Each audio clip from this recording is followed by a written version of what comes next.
আজি তোমাৰ সৰুকালৰ কিছুমান ভাল লগা সময় কোৱা। সময় মানে কিছুমান নহয় মানে এটা আৰু একেবাৰে মানে ভাল লগা। মানে ভাল লগা মুমেণ্ট না। মোৰ সৰুকালৰ ভাল লগা মুমেণ্ট বুলি ক'লে তোমাৰ হেৰি ৰসগোল্লা খোৱা। এই জীৱনত প্ৰথম যিদিনাখন ৰসগোল্লা খাইছোঁ সেইটো কথা কৈ আছোঁ। জীৱনতো আমিতো সৰুকালত মানে আমাৰতো একেবাৰে অভাৱেই মানে আমিতো বহুত অভাৱত ডাঙৰ হোৱা।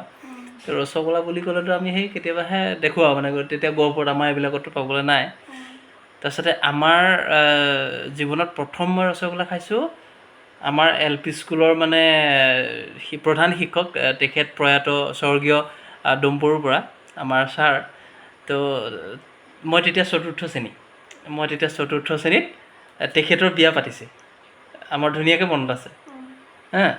তো তেখেতৰ বিয়া পাতিছে। বিয়া পাতোঁতে মানে ৰসগোল্লা খুৱাইছে দেই। ৰসগোল্লা খুৱাইছে, এনেকৈ লুচি ভাজি এনেকুৱাকৈ খুৱাইছে আৰু তাৰ লগত ৰসগোল্লা দিছে। তো ৰসগোল্লা দিছে, তো মই এটা দুটা খোৱা নাই মানে মই মোটামুটি 7টামান খাইছোঁ। 7টামান খাইছোঁ। আৰু তোমাৰ যিকেইটাই যে দিছে মানে সেই যে কেটাৰিং টাইপত থাকে ন, আগতেতো কেটাৰিং নাছিলে বাৰু, সিহঁতৰ কোনোবা মানুহ পাহৰিছোঁ আৰু মানুহবিলাক। তো তেতিয়া সেইকেইটা গম পাইছে মই যে খাবলৈ পোৱা নাই জীৱনত। তেতিয়ালৈকে যে মই ৰসগোল্লা খাই পোৱা নাই মানে ল'ৰাটো বুজি পাইছে। ল'ৰাটো মোৰ মুখখন মানে এতিয়াও মনত আছে, কিন্তু নাজানো আৰু কোন। কৈছে হেৰি খোৱা হা। তো মই একেবাৰে তোমাৰ মোটামুটি 7টা খাইছোঁ মানে ভালকৈ। মোৰ লগৰ ল'ৰা আছিলে, মোৰ একেবাৰে বাল্যবন্ধু আছিলে, কাকু আছিলে, তাৰপিছতে নিকু আছিলে, সিহঁতে PDCL-ত চাকৰি পালে। আৰু এনেকৈ ছোৱালীও আছিলে, মই পাহৰিছোঁ। মানে সেইটো সময়ৰ কথা কৈছোঁ, বিয়াৰ দিনাখনৰ কথা কৈছোঁ, আমি গোটেইকেইটা একেলগে।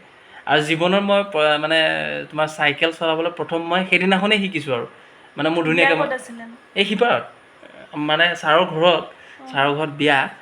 তো সেই বিয়া দিনাখন মানে তোমাৰ মই ৰসগোল্লা এনেকুৱাকৈ খাইছোঁ মানে জীৱনত কেতিয়াও খায়ে পোৱা নাই না। সেইটো বস্তুটো মানে কেনেকুৱা মানে পূৰা দবালোঁ আৰু। তো 7টা খাইছোঁ। আৰু মানে সেই ল'ৰাটোৰ এক্সপ্ৰেশ্যনটো মোৰ মুখলৈ এতিয়াও আছে, মানে সি যে মই জীৱনত খাই পোৱা নাই সেইটো সি অনুভৱ কৰিছে। আৰু অনুভৱ কৰিছে কাৰণে মানে সি মোক খাব দিছে। তো সেইটো কথাটো মানে মোৰ মনত পৰে। আৰু এতিয়া মোৰ আজি আমাৰ প্ৰয়াত ছাৰলৈ বহুত মনত পৰি গৈছে। তেখেত বহুত ভাল শিক্ষক আছিলে আৰু বহুত গাইড কৰিছিলে, বহুত মৰম কৰিছিলে। তো আজি এইটো দিনটোত তেখেতলৈ মই একদম মানে সশ্ৰদ্ধ প্ৰণাম জনাইছোঁ। তেখেত য'তে আছে কুশলে থাকক।